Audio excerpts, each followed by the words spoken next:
Bonjour à tous, bienvenue dans cette séance d'exercice en différé où l'on verra les équations du mouvement basées à partir des bilans de force, c'est-à-dire la dynamique du mouvement.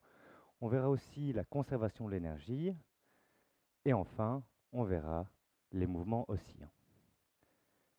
Cette séance d'exercice est basée en plusieurs exercices, donc il y aura à chaque fois un panneau titre au début de l'exercice rappelant l'énoncé. En bas de la vidéo, normalement, il y aura un chapitrage pour vous indiquer à quel exercice vous êtes. Commençons par l'exercice 2. L'exercice 2 nous dit que une automobile se déplace à une vitesse de module v perpendiculairement à un mur. Le coefficient de frottement statique est μs pour ne pas toucher le mur. À quelle distance minimale du mur le conducteur doit-il réagir si, d'une part, il freine en ligne droite ou s'il amorce un virage? Existe-t-il un moyen de réduire les dégâts au minimum? Et alors, deuxième partie, existe-t-il des méthodes faisant intervenir les énergies et montrer que la distance d'arrêt de l'automobile est égale à celle que l'on a obtenue à partir des équations du mouvement? La dernière partie, que je ne ferai pas lors de cette séance, demande simplement de calculer la valeur pour cette expression de vitesse. Commençons par la dynamique de freinage. Alors, initialement, nous avons notre automobile, et nous avons un mur. Il est séparé d'une distance d du mur, qui sera ici, en hypothèse, la distance de freinage. Ensuite, nous avons comme bilan de force qui s'applique sur cette voiture, d'une part, nous avons la gravité, son poids. Par ordre inverse, nous avons la normale au sol, parce que la voiture ne traverse pas le sol a priori. Et finalement, on a les forces de frottement.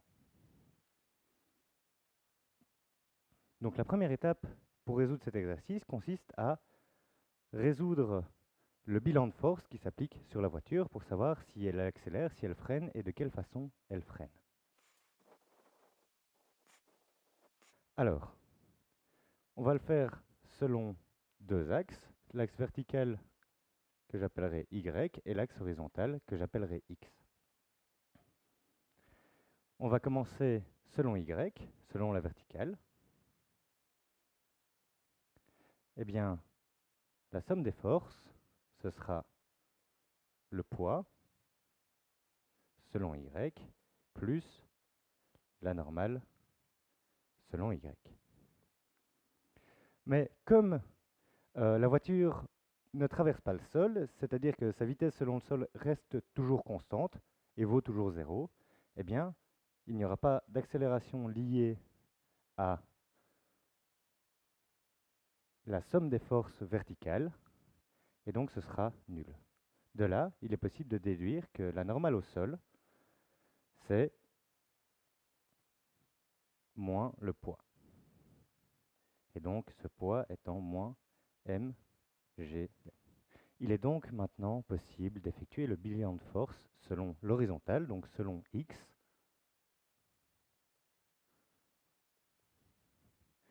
Et dans ce cas-ci, la somme des forces, ce sera les forces de frottement, dirigées bien sûr en opposition par rapport à l'axe que j'ai déterminé plus haut. Alors, ces forces de frottement seront bien sûr égales à la masse fois l'accélération selon x. Il est maintenant nécessaire de connaître ces forces de frottement, et donc les forces de frottement sont toujours plus petites ou égales à un coefficient de frottement fois la normale au sol. Ce coefficient de frottement, dans ce cas-ci, est un coefficient de frottement statique, car lorsque la voiture freine, la roue qui va freiner, la partie en contact avec le sol, est toujours statique par rapport au sol. Tandis que dans le cadre d'un dérapage, vous remarquez que dans ce cas-là, on est dans un frottement cinétique. Mais le frottement statique, donc quand vous freinez avec les roues qui ne sont pas bloquées, est toujours beaucoup plus efficace. Ceux qui ont fait du vélo le savent bien. En faisant des dérapages, on peut avancer vachement loin. Tandis que quand on essaie de freiner bien bloc en ne bloquant pas les roues, eh bien, on freine beaucoup mieux. C'est exactement la même idée. Ainsi, on va utiliser le coefficient de frottement statique, car c'est celui qui est le plus efficace pour freiner avec une voiture. Deuxièmement, ce coefficient de frottement, deuxièmement, ces forces de frottement sont plus petites ou égales au coefficient de frottement fois la normale. Mais donc, comme on veut maximiser le frottement statique, eh bien, on va simplement dire que ces forces de frottement sont égales au coefficient de frottement fois la normale au sol. On obtient donc mu S M fois G. Dès lors, maintenant qu'on connaît l'accélération selon x, qui se déduit directement de cette équation, moins mu fois G, eh bien il est possible d'obtenir les équations du mouvement, qui nous dit que la position en fonction du temps, ce sera x0 qui est nul, fois la vitesse initiale, fois le temps, moins le coefficient de frottement statique fois g, t carré sur 2. De même, la vitesse en fonction du temps, ce sera v0 moins mu s fois g. Voilà, à l'aide de ces équations, on va pouvoir résoudre l'exercice directement. Ainsi, pour connaître la distance d'arrêt de la voiture, eh bien, il faut trouver le temps auquel la vitesse sera nulle. Ainsi, il faut trouver T1 tel que la vitesse en T1 soit égale à 0. Mais cette vitesse, c'est V0 moins mu SG fois T. Et donc, ce temps, ce sera V0 sur mu S fois G. Dès lors, la distance de freinage, c'est la distance parcourue en T1. Donc, la distance d'arrêt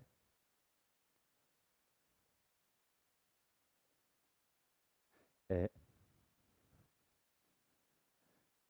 x de T1, cette distance D, qui vaut, comme précédemment, V0 fois T1 moins mu S G T1 carré sur 2. Et donc, en remplaçant T1 par la valeur que nous avions trouvée là, ça va nous faire V0 fois V0 sur mu S fois G moins mu S fois G V0 carré mu S au carré G carré divisé par 2. Énormément de choses se simplifient dans cette équation. Donc ici, ça fera un V0 carré. Les deux termes ici se simplifient avec les carrés qui se trouvent là. Et en se rappelant que 1 moins 1 demi, ça fait 1 demi, eh bien, on obtient que cette distance D, c'est V0 au carré sur 2 mu S fois G. On retombe bien sur nos pattes. La seconde partie de cet exercice demande de calculer comment est-ce qu'on peut éviter le mur sans freiner, mais uniquement en tournant cette fois-ci. Donc, on a initialement notre voiture vue du dessus. avec ses 4 roues, comme ceci. Et donc, au lieu d'aller tout droit dans le mur, elle va effectuer un virage. Ce virage va donc être un cercle de rayon D, qui est la distance minimale au mur. Cette même distance D, ici et là. Donc dans ce cas-ci, la voiture va effectuer un mouvement circulaire uniforme. Nous avions vu lors de la séance 1 que l'accélération radiale qui permet de maintenir la voiture sur la trajectoire circulaire, donc l'accélération radiale, était donnée par oméga carré fois r, avec oméga qui est la vitesse angulaire. Mais donc la vitesse angulaire, c'est aussi la vitesse sur les rayons divisée par le rayon. Donc c'est la vitesse au carré divisée par le rayon au carré fois r, ce qui nous fait v carré sur r. Cette accélération est donnée par la même relation qu'on avait trouvée lors de la première partie de cet exercice. Et donc, l'accélération radiale, elle est aussi limitée par les forces de frottement qui sont données exactement de la même façon que précédemment, sauf qu'au lieu d'avoir les forces de frottement qui sont horizontales simplement, eh bien, les forces de frottement, dans ce cas-ci, seront dirigées vers le centre du cercle. Donc ces forces serviront d'accélération centripète. Et donc, de façon identique à précédemment, l'accélération, ce sera mu s fois g. Dès lors, arriver à trouver la distance de freinage est assez facile, car ce r ici est la même que la distance d. Et donc, d'une part, on a mu s fois g. De l'autre côté, on a v carré sur la distance. Et donc, on trouve que la distance de freinage, c'est v carré sur mu s fois g.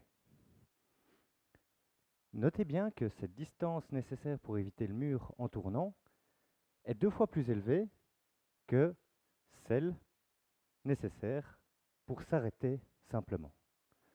Donc, si on fait simplement du freinage, eh bien la distance c'est 1/2 fois v0 au carré sur mu s fois g, tandis que en tournant, eh bien cette distance c'est simplement v0 au carré fois mu s fois g. Ce qui veut dire que pour arriver à déterminer s'il est plus efficace de freiner ou tourner, ou une combinaison des deux, il faut se rendre compte que le freinage et le fait de tourner sont liés au même coefficient de frottement. Donc si on regarde notre voiture, eh bien, nous avons d'une part le fait de tourner, et d'autre part le fait de freiner. Et donc, la force de frottement qui sera appliquée sur les pneus à ce moment-là est une combinaison de ces deux forces. Ça, c'est la force de frottement totale. Dès lors, on constate assez rapidement que dès qu'on se met à tourner, ça veut dire que l'on perd une partie des forces de frottement utiles pour freiner. C'est-à-dire que le vecteur de force de frottement va se mettre à bouger vers la rotation petit à petit. Et donc ça veut dire qu'il sera moins possible de freiner si on se met à tourner. Car la force de frottement totale, la grandeur de ce vecteur ici, est toujours la même. C'est juste que soit il va être mis sur le freinage, soit sur la rotation. Mais comme le fait de tourner est moins efficace pour éviter le mur que la force de frottement, eh bien on va simplement avoir une force de frottement totale dans le freinage.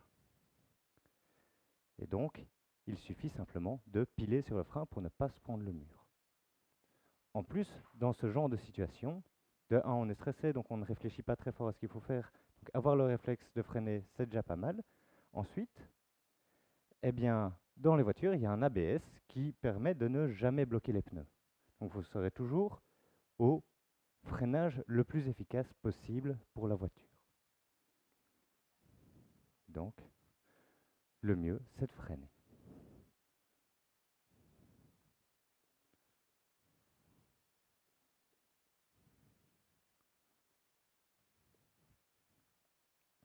Voilà.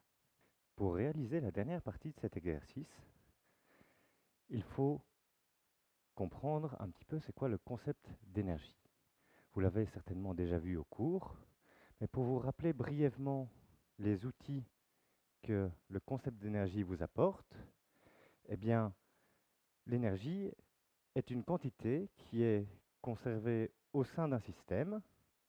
Il va être soit contenu dans une énergie potentielle, donc plus on est haut, plus on a potentiellement de l'énergie qui peut être libérée en redescendant, ou alors lorsqu'elle est libérée, elle peut être libérée sous une autre forme d'énergie qu'on appelle l'énergie cinétique.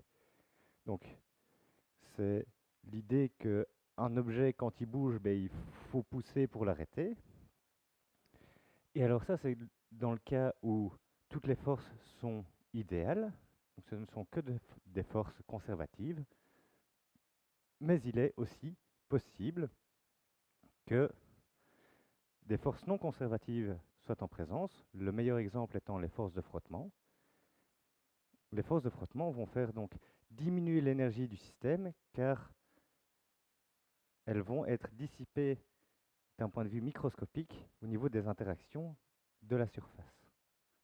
Ainsi, la différence d'énergie qui apparaît dans un système, lorsqu'il évolue au cours du temps, sera simplement le travail qui est apporté ou retiré à ce système durant l'intervalle ou le parcours donné de la particule. Dans notre cas, la particule est une voiture. Donc, la différence d'énergie, ce sera le travail. Donc, ce travail, c'est la force, si cette force est constante, fois une distance. C'est un produit scalaire car si la force est perpendiculaire à l'axe, eh bien cette force ne va pas appliquer de travail. C'est pour ça qu'il n'y a pas de travail lors de la rotation, il y en a bien un lors du freinage. Alors, dans ce cas-ci, l'énergie, donc l'énergie initiale, nous n'avons que l'énergie cinétique, qui vaut m fois la vitesse initiale au carré divisé par 2. Et donc, avec l'énergie finale qui vaut simplement l'énergie cinétique finale, mais donc celle-là vaut 0, eh bien, l'énergie finale moins l'énergie initiale, c'est la force de frottement fois la distance d'arrêt. Donc, mv0 carré sur 2, c'est la force fois la distance d'arrêt. Donc ça va nous faire le coefficient de frottement statique fois m fois g fois la distance. Et donc en simplifiant les deux masses, à gauche et à droite de l'équation, on retrouve que V0 au carré sur 2, c'est le coefficient de frottement fois g fois la distance. Et donc la distance de freinage utilisée grâce au système de conservation de l'énergie, ce sera V0 au carré sur 2 mu S fois G, ce qui est le même résultat obtenu dans la partie A. Et c'est plutôt intéressant parce que, au final, ça veut dire que résoudre les équations à l'aide de la conservation de l'énergie revient à résoudre les équations du mouvement, de la dynamique, qui sont en général beaucoup plus longs pour effectuer une résolution. C'est beaucoup plus long et beaucoup plus compliqué mathématiquement, tandis que la conservation de l'énergie est très directe. La différence, c'est que la conservation de l'énergie ne permet pas de résoudre en détail le mouvement en fonction du temps, mais la conservation de l'énergie permet de contourner ce problème en ne résolvant pas du tout la dépendance temporelle, mais uniquement la dépendance au mouvement initial et final. Et donc c'est la même chose que dans la partie A. Alors, l'exercice suivant est l'exercice numéro 3. Il nous demande de trouver le module de la tension de la corde ainsi que le module de l'orientation de l'accélération de chacun des blocs de la figure que vous voyez à l'image. Et donc, pour y arriver, on va demander de négliger les masses des poulies ainsi que le frottement. On donne la masse de chacune des masses qui valent chacune 1 kg. Lors de cet exercice, je montrerai la méthode de résolution, mais les résultats numériques se trouvent dans le solutionnaire. Ainsi, si on reprend le schéma initial, on a une corde, on a ensuite une poulie, une deuxième poulie ici, et donc suspendue au bas de la corde, on a une première masse 1, et suspendue au bas de la deuxième poulie, on a une masse 2. Celle-ci est suspendue par rapport au centre de la poulie. Avant d'effectuer la résolution de l'exercice en tant que tel, à l'aide du bilan de force, on va faire une première observation. C'est que si on observe ce qui se passe, donc j'ai ici mon point d'attache, j'ai ici en bas la première poulie, la deuxième poulie, et voir le mouvement donc, de la masse 1 et de la masse 2 qui correspondent au bas de la corde là et au bas de l'extrémité de la corde. Donc si jamais ma corde ici descend de exactement cette distance-ci, que je vais doubler comme cela, eh bien, cette distance a doublé, elle fait maintenant 2 mains, tandis que la remontée de la poulie flottante est la moitié de ce que l'autre a descendu. C'est-à-dire que si je remonte comme ceci, hop, le mouvement de l'extrémité de la corde est toujours le double dans le sens opposé de la poulie suspendue. Je peux le refaire encore une dernière fois pour que vous puissiez l'observer. Comme ceci. Et donc de là, eh bien, ça veut dire que la différence de position pour la particule 1, c'est le double dans le sens opposé de la différence de position de la particule 2. De là, on en déduit que la vitesse de la particule 1, c'est le double de la vitesse de la particule 2. Et même chose, l'accélération de la particule 1, c'est moins 2 fois l'accélération de la particule 2. On réutilisera ce résultat plus tard. Alors, ensuite, on va pouvoir s'attaquer au bilan de force. Pour ce faire, eh bien, on va tracer les forces. Premièrement, on a le poids en 2 ici, le poids en 1, d'une part. On a ensuite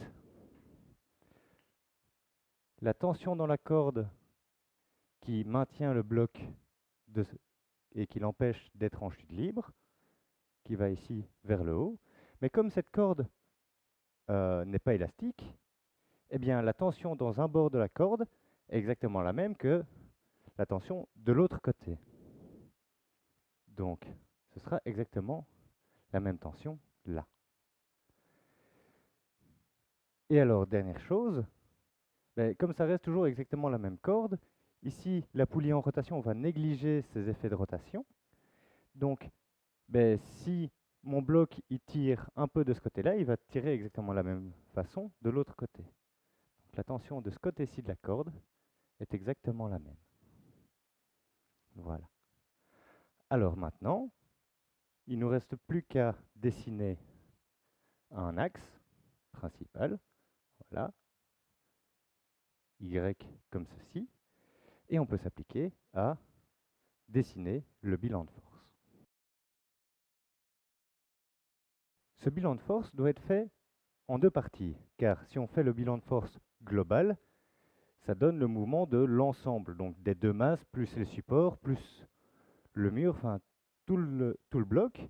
Mais comme on l'a vu, ce bloc-ci et ce bloc-là se déplacent indépendamment de l'un de l'autre, eh bien on va effectuer le bilan de force au niveau de la masse 1, puis au niveau de la masse 2. On va commencer bien sûr par la masse 1. Dans ce cas-ci, la somme des forces, ce sera d'une part verticalement, mais vers le haut, la tension, et vers le bas, ce sera le poids. Donc par la deuxième loi de Newton, eh bien, ça nous donnera la masse fois l'accélération de la particule 1.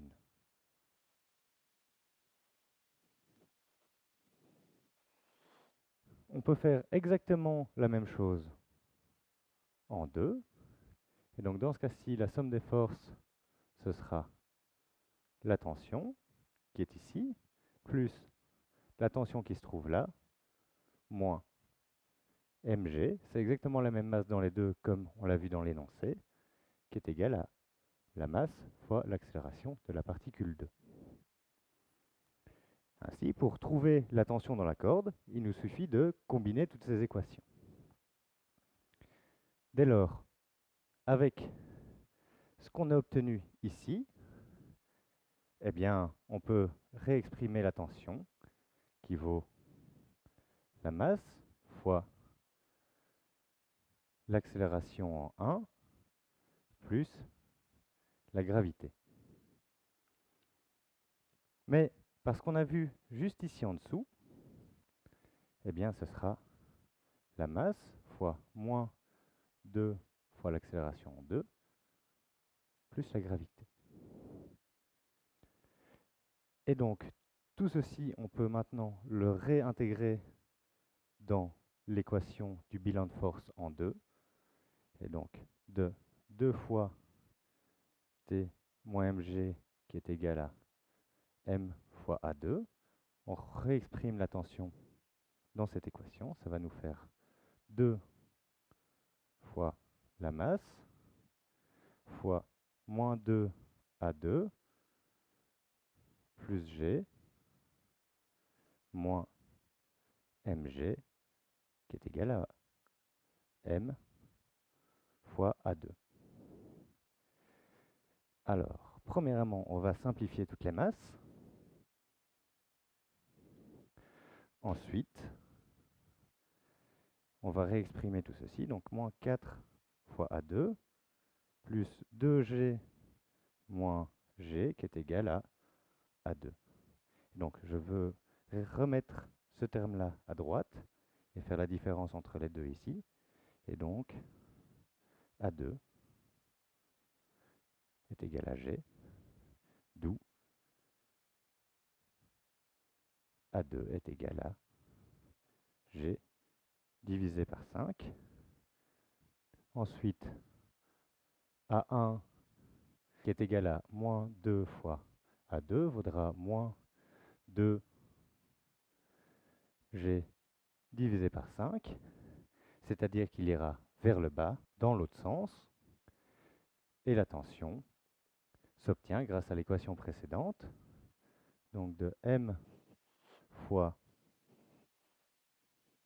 G plus A1. Voilà. Avec ça, vous avez tout ce qu'il faut pour résoudre l'exercice. Alors, l'exercice qu'on va voir maintenant permet de prendre en compte à la fois la conservation de l'énergie et les équations du mouvement d'un ressort.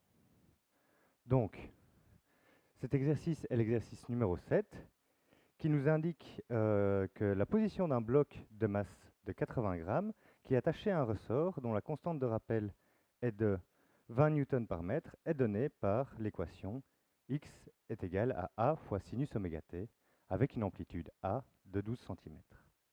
On nous demande, au cours du premier cycle complet, de trouver la valeur de position et de temps auquel l'énergie cinétique est égale à la moitié de l'énergie potentielle.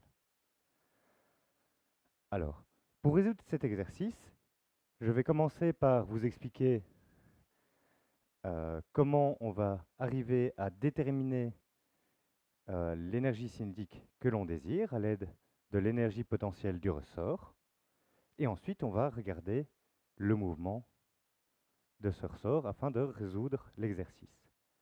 Donc, premièrement, on a un ressort sur un bloc. Donc, il n'y a pas de force de frottement, il n'y a pas de travail, de force non conservative.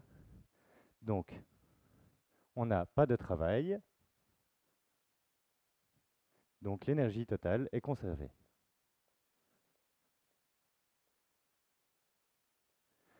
C'est une première information. Ensuite, cette énergie totale, c'est l'énergie cinétique plus l'énergie potentielle totale du système.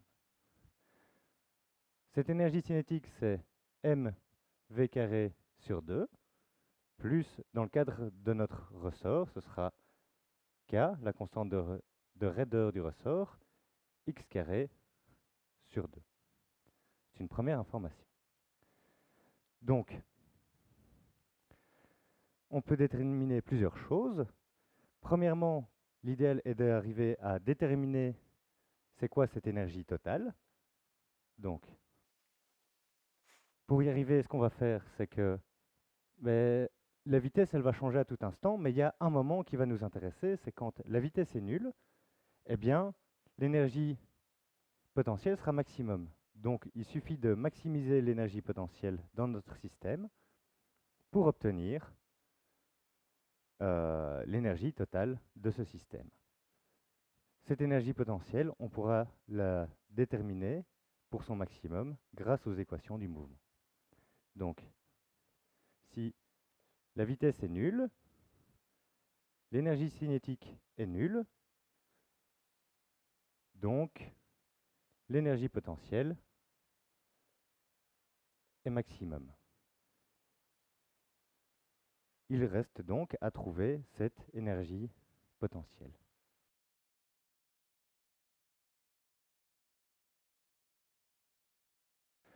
Donc, dans ce cas-ci, ce qui se passe, c'est que l'énergie totale, comme elle est conservée, ce sera l'énergie potentielle maximum, mais ce sera aussi l'énergie cinétique dans le cadre de notre énoncé, plus l'énergie potentielle.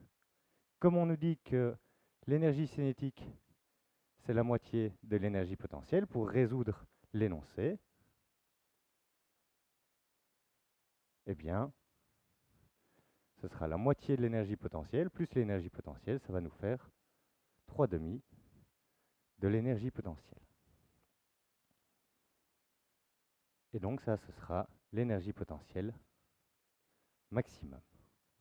Alors, maintenant qu'on connaît le rapport entre l'énergie potentielle à l'instant qu'on nous demande et l'énergie potentielle maximum, il faut arriver à déterminer cette énergie potentielle à l'aide des équations du mouvement.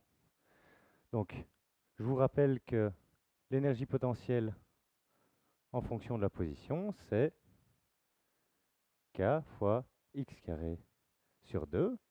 Mais donc cette position, c'est la position d'un ressort qui oscille. Et comme c'est un ressort qui oscille,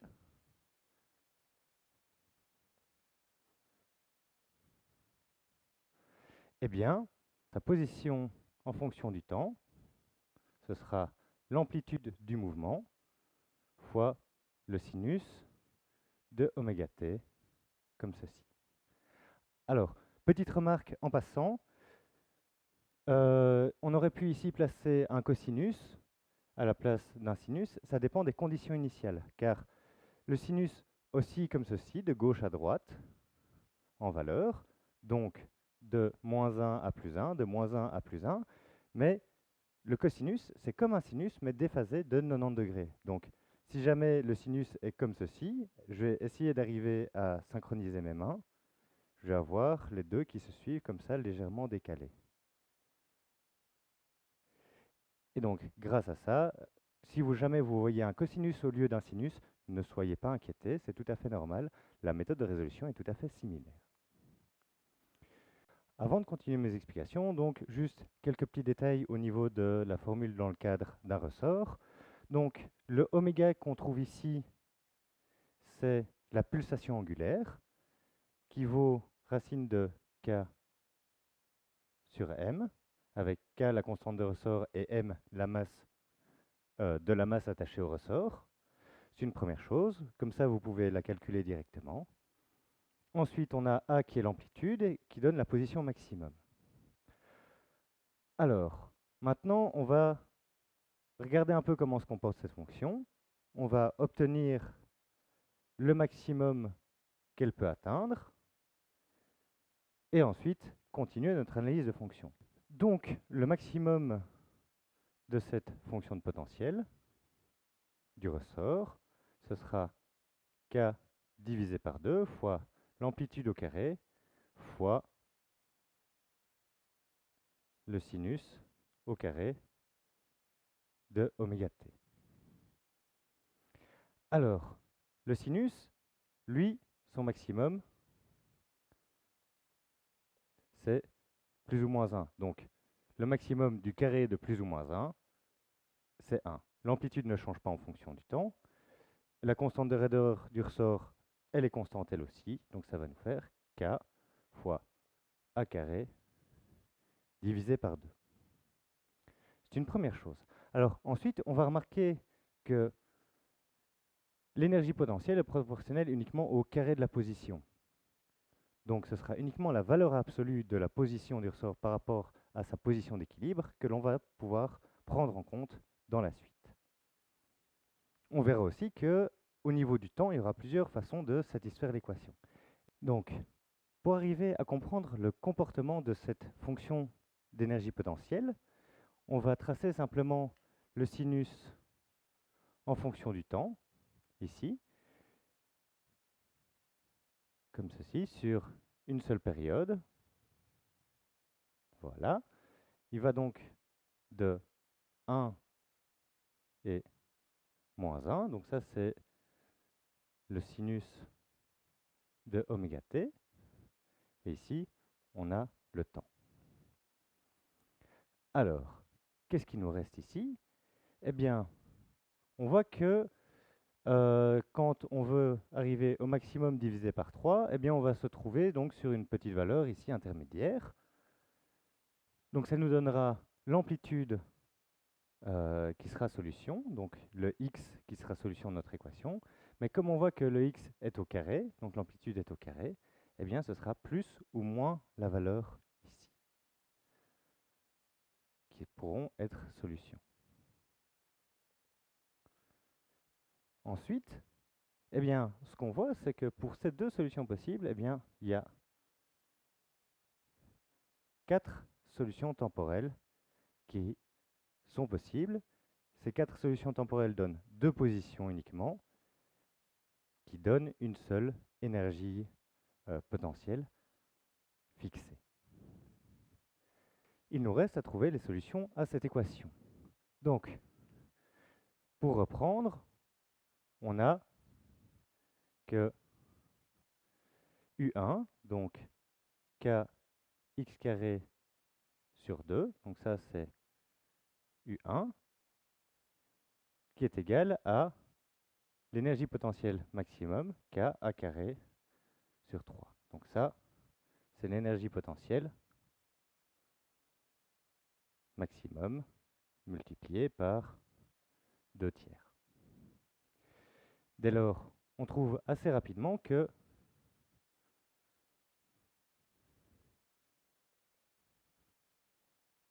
x carré, ça va nous faire 2 tiers de a carré.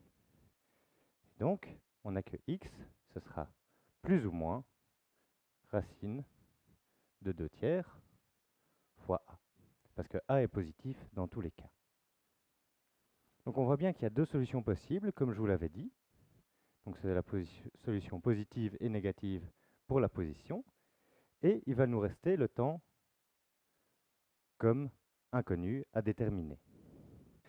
Pour résoudre l'équation temporelle, on reprend l'équation de la position en fonction du temps, qui vaut a fois sinus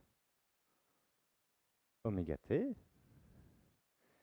Et donc, on sait que ça vaut plus ou moins 2 tiers fois a, qui est égal à a sinus oméga t.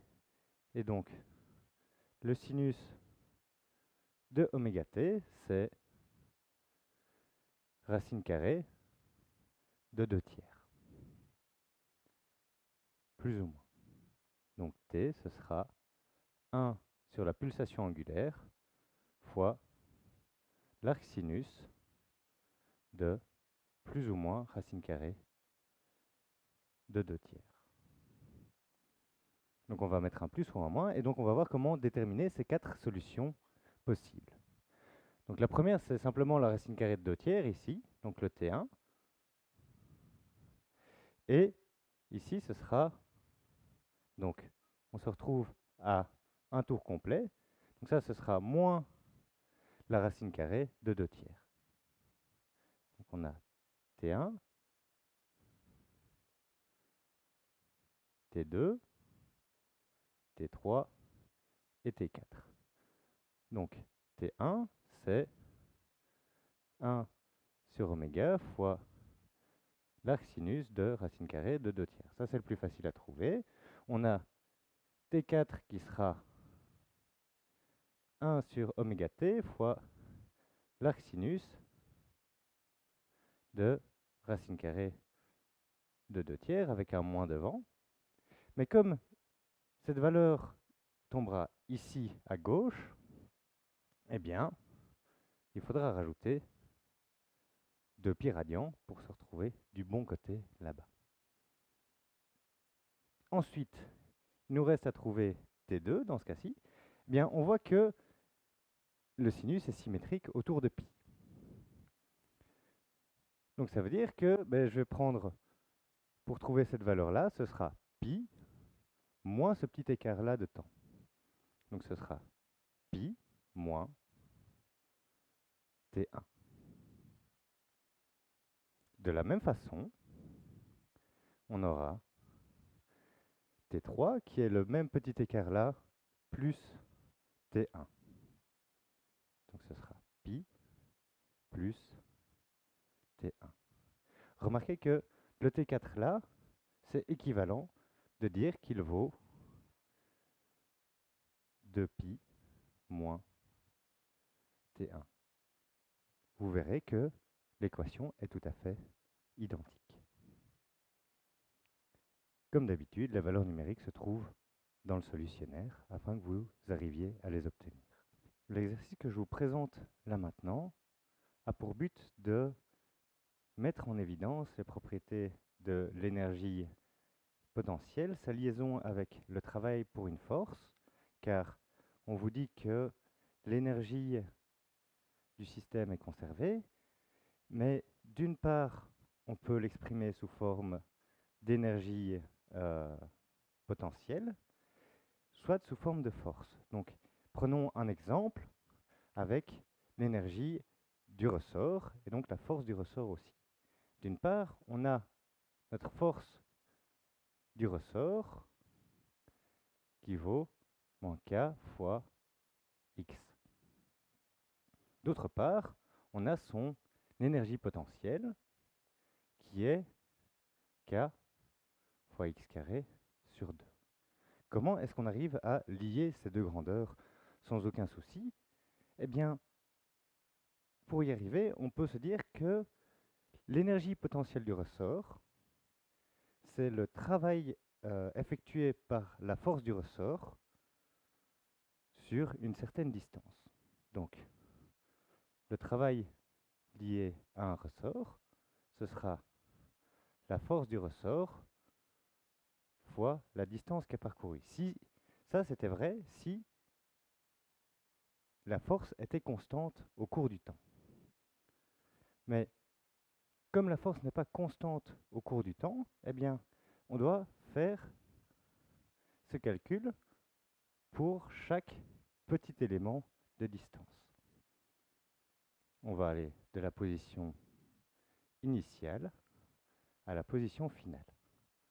Et donc, ce sera l'intégrale de la position initiale à la position finale de k fois x fois delta x.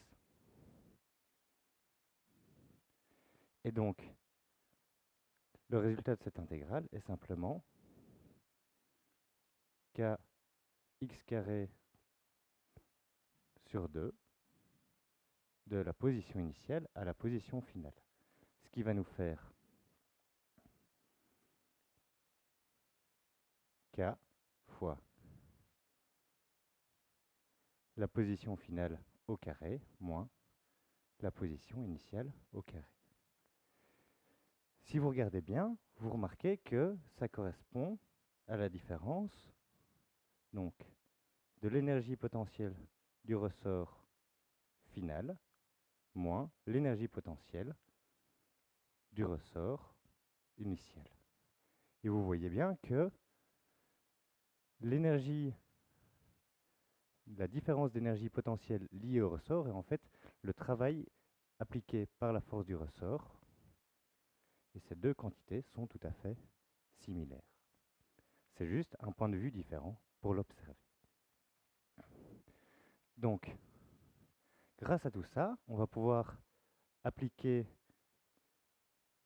cette relation à l'exercice qui nous intéresse, qui nous dit qu'un bloc de masse de 1,5 kg est maintenu contre un ressort qui est comprimé d'une certaine longueur. On nous donne le coefficient de frottement, qui est cinétique cette fois-ci, contrairement à précédemment, car le bloc n'étant pas sphérique, il ne va pas rouler, il va juste glisser sur le sol. On nous donne aussi la constante de rappel du ressort. On nous demande de trouver d'une part le travail effectué par le ressort sur le bloc jusqu'à ce que le bloc quitte le ressort. C'est-à-dire l'énergie potentielle du ressort pour l'exercice A, ce sera l'énergie potentielle du ressort initial moins l'énergie potentielle du ressort final. C'est-à-dire K fois, donc initialement il est compressé d'une longueur L, carré sur 2. À la fin du mouvement, il n'est pas compressé, il est à sa position d'équilibre, donc K fois 0 au carré sur 2, ce qui nous fait simplement K L carré sur 2. Ça correspond bien à l'énergie potentielle du ressort à cet instant-là, qui sera libérée sous forme de travail. Alors, la deuxième partie de cet exercice nous demande de retrouver le travail qui est dissipé par les forces de frottement jusqu'à ce que le ressort se détache du bloc. Donc pour y arriver, on va se rappeler les équations liées au frottement cinétique. Donc c'est le coefficient de frottement cinétique fois la normale au sol. Et de la même façon que lors du premier exercice de cette séance, ça vaudra coefficient de frottement cinétique fois masse fois la gravité. Et ce sera toujours avec un moins car on va freiner le mouvement. Donc, une nouvelle fois, le travail lié au frottement, ce sera la somme. Donc, une somme et une intégrale, c'est la même chose, sauf qu'une intégrale, c'est une somme sur tous les petits éléments de notre force de frottement fois chaque élément de mouvement. Donc, on va aller de la position initiale à la position finale, ce qui nous fait l'intégrale de la position initiale à la position finale de moins le coefficient de frottement fois mg fois chaque élément de distance. Et donc ça va faire mu c mgx de la position initiale jusqu'à la position finale. Et donc, ça va nous faire mu c mg position initiale moins position finale. Et donc dans ce cas-ci, le bloc aura bougé de 20 cm. Donc la position finale est 20 cm plus longue, plus loin que la position initiale. Donc, c'est-à-dire que plus grand que 0, et ça vaut la distance L. Il ne nous reste plus qu'à mettre les valeurs. Si vous faites le calcul, vous observez une première chose, c'est que le travail qui est donné, donc perdu par les forces de frottement, il va être plus petit que celui donné par le ressort. Ça veut dire que le ressort va pouvoir terminer son mouvement. Dans le cas contraire, ça veut dire qu'il y a un moment où on va arriver à une énergie totale nulle, ce qui n'est pas possible. Et donc, comme on a une énergie nulle, eh bien, il n'y a plus de mouvement, le bloc va s'arrêter à ce moment-là. Alors, deuxième chose, je vous ai dit que la force de frottement, c'était le coefficient frottement cinétique fois m fois g. C'est-à-dire qu'il n'y a pas le plus petit ou égal du cas précédent, parce que quand on est dans un frottement cinétique, on est toujours en train de bouger, et donc ce frottement agit toujours de façon complète pour décélérer le mouvement.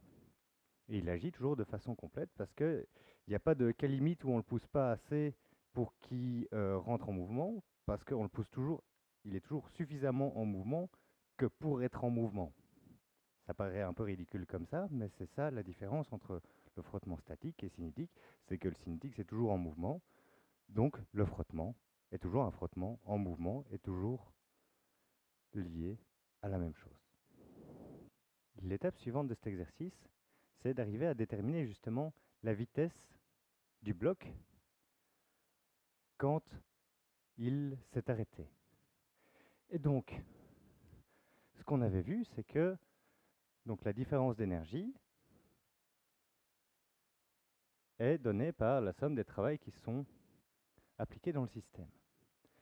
Mais comme le travail ici contient les forces conservatives, donc contient les énergies potentielles.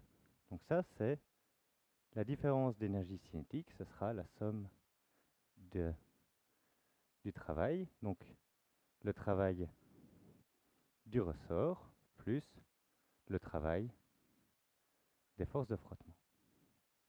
Et donc, cette énergie cinétique, c'est mv carré sur 2. De là, on retrouve directement que V, ce sera la racine carrée de 2 sur m fois la différence, le travail qui est donné au système par le ressort avec le travail qui est repris par les forces de frottement. Il ne restera plus à la fin que donner la distance parcourue. Alors, soit on peut réutiliser les équations du mouvement comme on avait fait précédemment, mais comme l'objectif ici est d'utiliser la conservation de l'énergie et la perte par le travail, eh bien, on peut reprendre Donc, l'équation du travail qui est perdu par les forces de frottement, qui est toujours moins mu c mg, donc position finale moins position initiale. On va dire dans ce cas-ci que si V0 c'est ceci, donc ça va faire 2 sur m fois la racine carrée de tout notre schmilblick, et bien alors la position initiale pour cette force de frottement, ce sera 0. Ce qui fait que la position finale, ce sera 1 sur mu c mg fois donc la différence entre l'énergie du ressort et l'énergie potentielle des frottements, mais celle qu'on avait trouvée au sein de l'exercice précédent. Bien sûr, comme d'habitude, les valeurs numériques sont dans le solutionnaire. Je vous laisse aller terminer le calcul chez vous. Le dernier exercice que j'aimerais vous présenter aujourd'hui permet de bien visualiser tout ce rapport entre travail et énergie potentielle. Donc, d'une part, il pourrait être résolu en 2 lignes, mais je préfère faire un développement un peu plus complet qui permet d'expliquer un peu tout ce qui se passe dans le système, et donc de bien voir que le travail permet d'apporter de l'énergie potentielle, alors que ce n'est pas directement visible du premier abord. Donc ça, c'est une première chose. Ensuite, ça permet de bien comprendre les forces de frottement statique, mais pas dans le cas limite, dans un cas un peu plus général. Donc pour y arriver, on va prendre l'exercice suivant, qui nous dit que on a une courroie d'un convoyeur qui fait descendre un bloc dont on connaît la masse et avec une vitesse constante. On nous demande alors de trouver le travail qui est effectué par le moteur sur le bloc, donc sans perte d'énergie liée au fait que c'est un moteur, lorsque ce bloc va monter de 2 mètres. Donc, pour résoudre cet exercice, il est nécessaire d'évaluer le travail donné par les forces de frottement. Donc, il faut faire quelques hypothèses sur les forces de frottement. Et la plus importante, c'est de dire que celles-ci sont constantes au cours du temps. Alors, on peut faire cette hypothèse parce que, comme la vitesse est constante, la somme des forces qui sont appliquées au bloc est constante, et même nulle. Et comme les autres forces en jeu sont le poids et la normale au sol, qui ne changent pas au cours du temps, eh bien la force de frottement est obligée d'être constante au cours du temps. Cela va simplifier grandement nos calculs, parce que dans ce cas-ci, le travail lié aux forces de frottement, c'est simplement les forces de frottement en produit scalaire avec la distance parcourue par le bloc.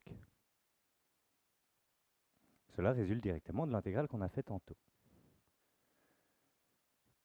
Alors, maintenant qu'on connaît cette équation du travail, il faut évaluer les forces de frottement, et pour y arriver, on va devoir faire un bilan de force. Donc, on va commencer par représenter le système. On a notre bloc. À ce bloc est soumis un poids. Il y a la normale au sol. Et, pour finir, les forces de frottement qui empêchent le bloc de glisser. Donc, maintenant, il faut évaluer ce bilan de force.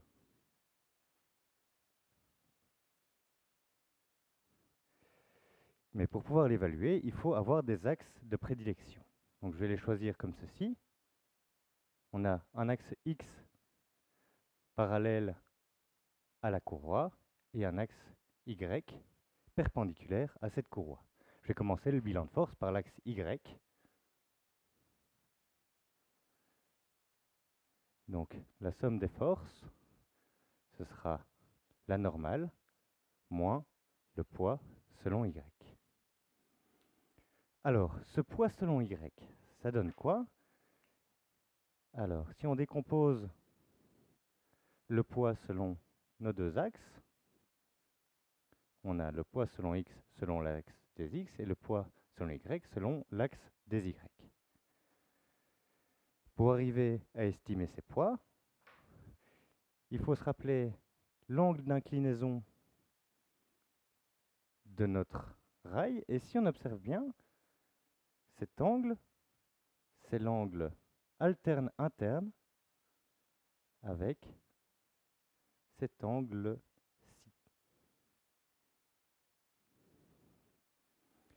À ce moment-là, on va se rappeler SOHCAHTOA, donc ce petit truc pour se rappeler les angles. On voit qu'ici, on a, pour Y, on a l'adjacent et l'hypoténuse. Donc, par SOHCAHTOA, le cosinus de θ, ce sera l'adjacent sur l'hypoténuse, ce qui nous donne le poids selon Y divisé par le poids total. Donc de là, on retrouve que le poids selon Y, c'est le poids total fois le cosinus de cet angle θ. De la même façon, le sinus de θ, ce sera l'opposé sur l'hypoténuse, donc ce sera le poids selon X sur l'hypoténuse, et donc le poids selon X, ce sera le poids total fois le sinus de θ. On va pouvoir replacer ça dans l'équation du bilan de force. Donc la somme des forces selon Y, ça va nous faire la normale moins le poids fois cosinus θ. Et donc ce sera 0 car la vitesse est constante. Ensuite, on peut l'estimer selon X. Et dans ce cas-ci, la somme des forces, ce sera le poids selon X moins les forces de frottement.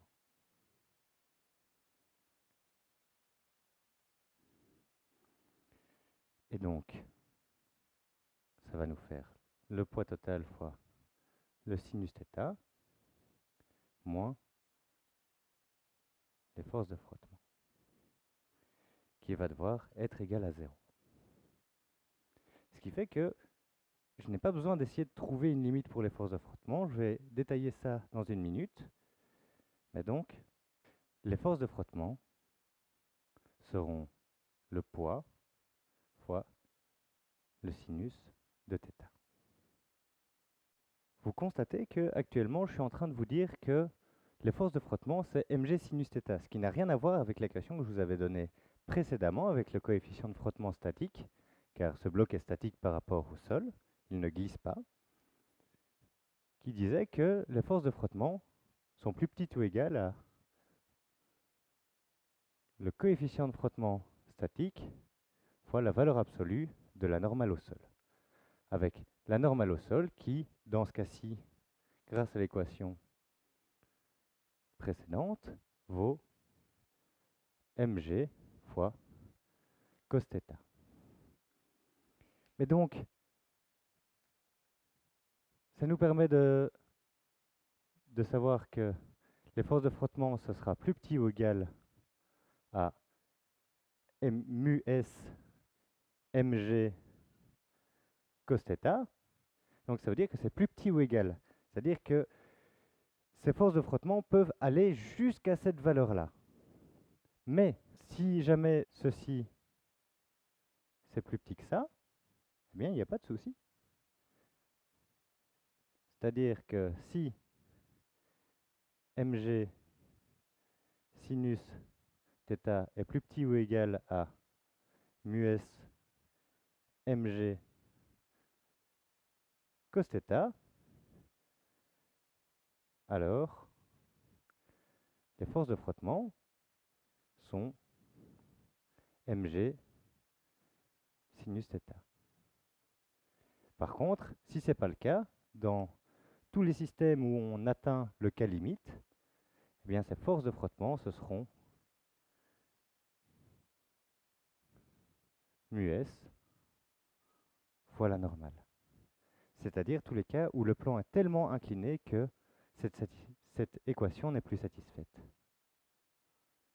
Dans ce cas-ci, on va supposer que le plan est faiblement incliné, donc on n'est pas aux limites de frottement, mais bien dans un cas où le frottement statique est pleinement satisfait.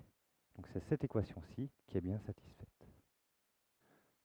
Donc, on connaît maintenant la valeur des forces de frottement.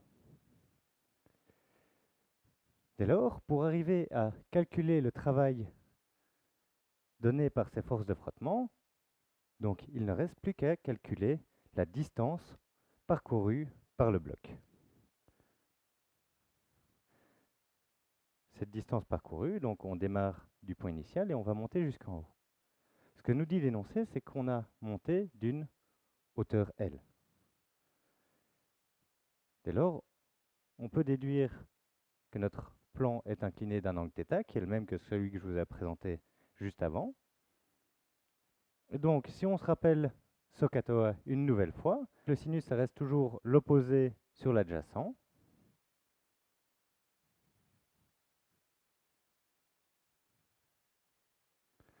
Donc l'opposé, c'est L divisé par D.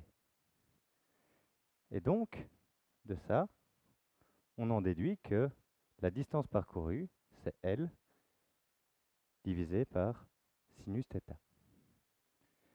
Ce qui nous permet au final d'obtenir le travail donné par le système, donc par notre courroie, qui est la force de frottement mg sinus θ, qu'on multiplie par la distance. Comme les forces de frottement sont bien parallèles à la distance qui est parcourue, eh bien, le produit scalaire, ce sera simplement le produit de la norme de ces deux vecteurs. Et donc, ça va nous faire L sur sinus θ, ce qui nous fait mgl. Et donc, ce qu'on observe, c'est que le travail qui est fourni par le système est directement transformé en énergie potentielle. Donc, comme la courroie fournit un travail au système, eh bien, on va augmenter l'énergie potentielle de ce système. Et donc, ça correspond bien à la variation d'énergie du système, qui est le mg fois la différence de hauteur, l'énergie potentielle gravifique dans ce cas-ci. Et donc, il y a bien à nouveau une équivalence de transformation d'énergie. On remarque aussi que le système n'est pas conservatif parce que l'énergie totale a changé. On part d'un système avec une énergie potentielle qui est basse vers un système dont l'énergie potentielle est beaucoup plus haute, mais l'énergie cinétique est restée constante tout au cours de la transformation. C'est-à-dire que la vitesse est constante, donc comme l'énergie cinétique est constante et l'énergie potentielle varie au cours de la transformation, eh bien cette variation d'énergie est fournie par le travail de la courroie. Je peux vous fournir exactement le même raisonnement pour résoudre la deuxième partie de l'énoncé, mais je ne vais pas le faire parce que c'est exactement la même chose à un signe moins près. Donc c'est juste que les forces de frottement vont toujours rester les mêmes, dans toujours la même direction, mais la distance va aller dans l'autre sens. Donc le produit scalaire de deux éléments parallèles va aller comme ceci, mais donc ça va aller dans l'autre sens quand on va se mettre à descendre. Voilà. Sur ce, bonne semaine et que tout se passe bien.